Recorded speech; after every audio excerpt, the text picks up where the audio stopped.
Welcome friends to another r/IDontWorkHereLady video. If you're ready to hear a crazy story of a racist Karen, stick around. But first, we've got the story by Four Top Mass Stay Sail, Beached. I live in a coastal tourist town. In my town, unfortunately, driving on the beach is allowed. I walk the beach nearly every day, but tend to avoid it on sunny weekends because it's like a darn highway out there, and those entitled jerks act like they have the right of way versus pedestrians. Well, I decided to walk a few miles today anyway and brave the tourists. As I made my way home, high tide was an hour away, and so in addition to parked cars everywhere, the highway of traffic weaving through the soft sand was losing ground rapidly. The first two cars I saw stuck in the sand as the tide rushed in, I walked past with a polite, "Oh darn," look on my face, as a half dozen men tried to dig, push, and tow them out. The third stuck car is where the story meets IDontWorkHereLady.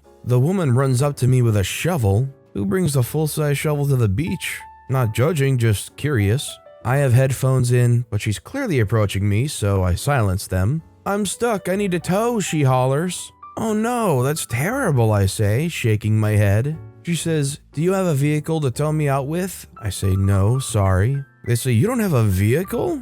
At this point, she's looking at me like I'm a toddler with frosting smeared all over my face, telling her I have no idea what happened to the cake. "You don't have a car?" "Sorry," I shrug. "I walked here." They say, "You walked here? Where's your car?" As if walking to the beach was impossible. "We aren't on an island, honey." I say, at home?" They say, "I've been digging for half an hour." I see you're stressed, but what's that got to do with me? I say, "Oh wow, yeah, and high tide's almost an hour away." She says, "I need a tow." Again, not my job. And even if it were, you're kinda rude, lady. So I say, "Yeah, I mean, if none of the folks here can help you." There were about 8 trucks parked on the beach near us, mostly belonging to fishermen in the surf. Ignoring all this, there are rescue services in town for cars stuck in the sand. I'd continued walking slowly to and now past her car through all this. She says, "What's the number?" I say, "I don't know, you can Google it." She says, "What's the name?" I said, "I don't know. I guess just Googled the town name and beach rescue or beach tow or something." She says, "Can't you just tow me?" I say, "Nope." She says, "Well, why not? I'm stuck." I turn to her with the most innocent surprise I can muster and say, "Oh, I don't drive to the beach. People get stuck all the time out here. It can be pretty dangerous." And with that, I clicked my music back on and walked away. I'm not required to be a good Samaritan, and without being asked to help, but rather help demanded of me, makes that a definite no. If you were taking your own personal stroll along the beach, and somebody came up to you more or less demanding that you help them tow their car out of there, would you leave them hanging and just wish them good luck on your way out of there walking off into the sunset? Let me know in the comments down below. Our next story is by Royal Memory. Lady at the gym had to remind me that I don't work there. Up until a few months ago, I'd spent my entire adult life working by gyms as a personal trainer, group fitness instructor, front desk, and/or anything else that they would pay me for. Then I got a job as a supervisor at a nursing home taking care of fitness and non-fitness related activities. Their fitness center's great, but I needed something a little different, so I got a membership at the local YMCA. That's where problems began. It started off pretty harmless. I'd be in between sets and notice that the weight tree would be a complete mess with the weights in the wrong place. I'll tell myself, I don't work here, I don't need to fix that. But then 5 minutes later, I'll be putting the weights back in the correct place. Or other times, after I'm done using something like a treadmill, I'll do a really thorough job of cleaning it, like wiping down every square inch of it. Other members will look at me all confused and I'll just say, "Sorry, used to work at a gym, just a habit." But this time, the YMCA staff had to tell me to stop. At the Y, they give each member a little individual spray bottle to clean off their machines after they're done. I'm doing just that when the sprayer detaches from the rest of the bottle. The spray cleaner is all over the machine and floor. I go to grab towels and clean up as much as I can. The floor is still kind of wet though. I can see wet floor signs behind the front desk, and without even thinking about it, I start walking back there to get one. Then the lady that's working the front desk notices me and is like, "Excuse me, can I help you with something? Members aren't allowed back here." Oops, I guess when I don't work at the gym, I can't just go wherever I want. Definitely a brilliant example of how humans are just creatures of habit, how we can just really get used to routine, find a lot of comfort in it. OP's at a totally different gym that they have no responsibility for, and they're just, when they turn that autopilot mode on, they're ready to just take care of that gym as if they're getting paid for it. Frankly, the people at the Y should be thankful of that. It's probably a lot more than a lot of people would be willing to do. They just can't push the boundaries of that relationship too much. This next story is from Damien St. James. 2 for 1, Infuriating, and a palate cleanser. The bad. I was at my local Walmart here in Vancouver, Washington. At the advice of you all, I actually ordered a pair of brand new safety vests to wear in my wheelchair. They're black with the high visibility green and yellow and reflective stripes. To my knowledge, no store around me uses this exact make and model of vest, so I figured I was good to go. I mean, right? Nope. Interestingly enough, nearly all my negative safety vest related IDontWorkHereLady stories happen at this specific Walmart. Anyway, I was there with my roommate, as I often am, doing my own shopping. If you've never read my content before, I want to note a couple things. If you haven't figured out by now, I wear a safety vest when I go out. This is because I'm in a wheelchair about 85 to 95% of my day, and people, for whatever reason, don't see me, especially at night. While my roommate was meandering about, I decided to price out some new t-shirts. Shortly after I just picked one up, I heard that oh-so-dreaded ahem. Oh, Freddie Mercury's mustache, please no. I pivot in my chair to face a rather disgruntled woman. I, as politely as I can, ask what I could do for her. She says, well, you're in my way for one. 2, what's with the prices on those shirts? I say, oh, sorry ma'am, I'll scoot out of the way. Fine, whatever, she grunts. I move the chair back about 5 or 10 feet and allow her to move over. She made another frustrated noise. I myself would attribute the sound to someone makes when they really gotta use the bathroom, but realize it's out of toilet paper. She says $5.47 for a t-shirt? What's wrong with you people? I couldn't resist. What do you mean, you people? I ask in return, quoting a line from Tropic Thunder. You people, grunt.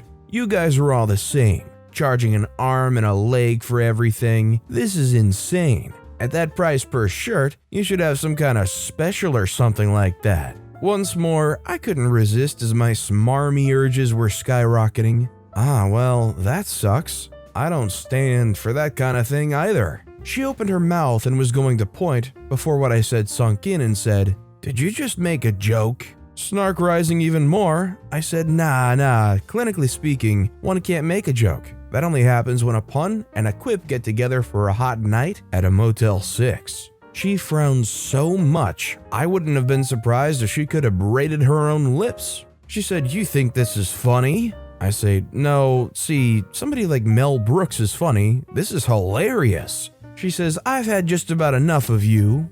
I said, my third date said that while we were in the afterglow. She says, okay, you're done. Where's your manager? I say, all right, look, I was freaking with you a little bit. I don't work here. Never have. If you look at me, I don't have a name tag on, a Walmart vest, or anything remotely resembling Walmart uniforms. I'm shopping.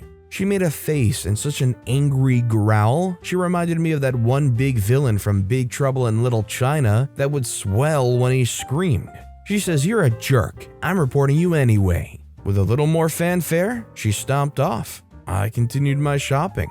The good. Later in the week, I stopped by Winco Foods. I think I was in the canned goods section when this happened. Out of the corner of my eye, I spot a very old man shuffling about with a walker. When he eventually got to me, in a soft but desperate voice, he spoke, excuse me, I hate to bother you while you're working, but do you know where the jerky is? I can't find it. Oh, and the spice section? I tend to help people in need like this guy every chance I can. I put the can into the basket of my mobility aid and replied, sure man, though you look like you need this more than me. I got some movement impairment myself, but you really need it more than me.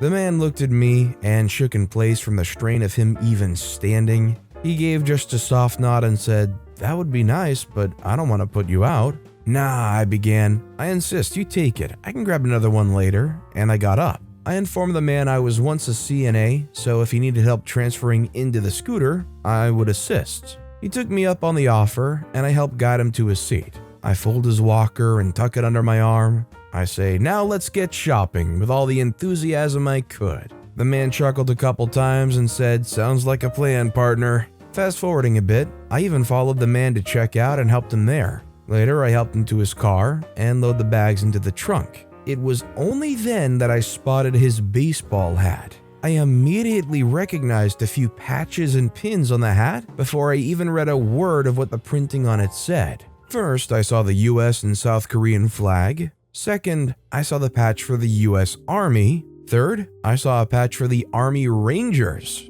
Finally, I recognized the pin of a square with blue and white diagonal stripes on it. The patch for the third ID. "Excuse me, third ID?" I asked. He quickly responded, asking me to repeat myself, and I obliged. He said, "Yes, 15 years as a matter of fact. How'd you know that?" I informed him that while working as a ranger for the United States Forest Service, I once participated in a series of training exercises for the third. In short, that consisted of being a moving target for their war games. I followed up by telling him that I grew up in a Navy household and that got me into studying various iconography. I also told him I knew he was a Korean War veteran due to the distinctive blue-red yin-yang in the center of the South Korea's flag. He said, "That's very good. Few even know soldiers went there. Or that as far as I know, that war isn't over. Far as I know as well." We chatted for a couple of minutes about how things in the Army were then and are now, before he signaled he had to get going. I thanked him for his service and dedication. He smiled the biggest smile I'd seen in months. "Well, thanks for taking the time to help out an old codger like me," and he reached out for my hand. I placed mine in his and shook his hand as gently as I could, not unlike the kind of handshake you might give a toddler. I sat back and said farewell. Felt really good about that exchange. Didn't correct him, just helped out as I often do. Honestly, this is a really heartwarming story of people connecting. And then there's also that Karen in the first half, but let's be real, the true star of the show is just the story of connecting with the older generations. If you're enjoying stories like these, make sure to hit those like and subscribe buttons down below so you never miss my daily uploads. They're chocked full of great stories like this next one from Emperor Henry. No drama, but multiple people in a sporting goods store thought I worked there. So I have a lot of flashlights. I'm a flashlight enthusiast. And one of the sporting goods stores I shop at has one of the brands I like. The people tasked with selling them don't know anything. They look at the simplified stats on the side of the box the light comes in and see 1600 lumens and 115 hours. So they'll tell the customer that it runs at 1600 lumens for 115 hours. So as I'm over in the area, I just correct the worker, telling him how it's actually showing on the back of the box where the runtime and brightness of each mode is listed in a neat little chart. And that's when the other customer started asking me questions about the lights on display. So I just rattle off the stats and features of each one that I'm familiar with, which was most of them. As I started walking away, another customer thought I worked there and asked me where to find something, then another customer, and then a third customer. I was actually disappointed that they all accepted that I didn't work there. Too bad for OP, there's not really like a great specific job for people who can only sell like flashlights, because apparently they'd be pretty darn good at it. And our final story of the day is by No One Cares at 805, driving through a place made of mostly white people. I know the title is a bit racist, but I walked into the store where I was the only person of color besides some of the people that worked there. Okay, so back to the story. In this store, they wear a bright red uniform with the store logo on the back and a name tag. I was wearing blue. So I'm walking through the aisles with my headphones on, minding my own business. This lady pretty much walks up to me and yanks me by my arm. So I take my earphones off and look at her, and she starts screaming at me, "How dare you ignore me? I've been following you around the aisles trying to get your attention. Do your job. Where do I find this?" So I tell her, "I don't work here." She gets super offended and pretty much tells me, "Look at you, of course you work here." And I was like, "Woman, the employees here wear a red uniform. So in case you're colorblind and can't see my clothes, I'm wearing blue."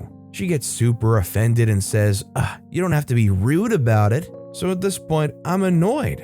I look at her and say, "Well, and you don't have to be a racist about it." And I walked away. I saw her a few aisles down as I was finishing my shopping, and she was just standing there glaring at me. Seriously, the nerve of some people. There's a certain level of disappointment where, there's such a low bar for just being a decent person and interaction possible here. And people like this Karen come into the situation like that full-on somersault, wildly flailing their arms and limbs around. Just total failures at being a decent person. But with that being said, that's all the time we have for today. So of all these stories I've read today, which is your favorite and why? Let me know in the comments down below. And if you haven't yet, if you could like and subscribe, that would mean a lot to me. Whatever you do, whether it's liking, subscribing, turning notifications on, all of it helps grow this channel and I appreciate the heck out of it. So until next time, I'll see you all tomorrow with some more stories.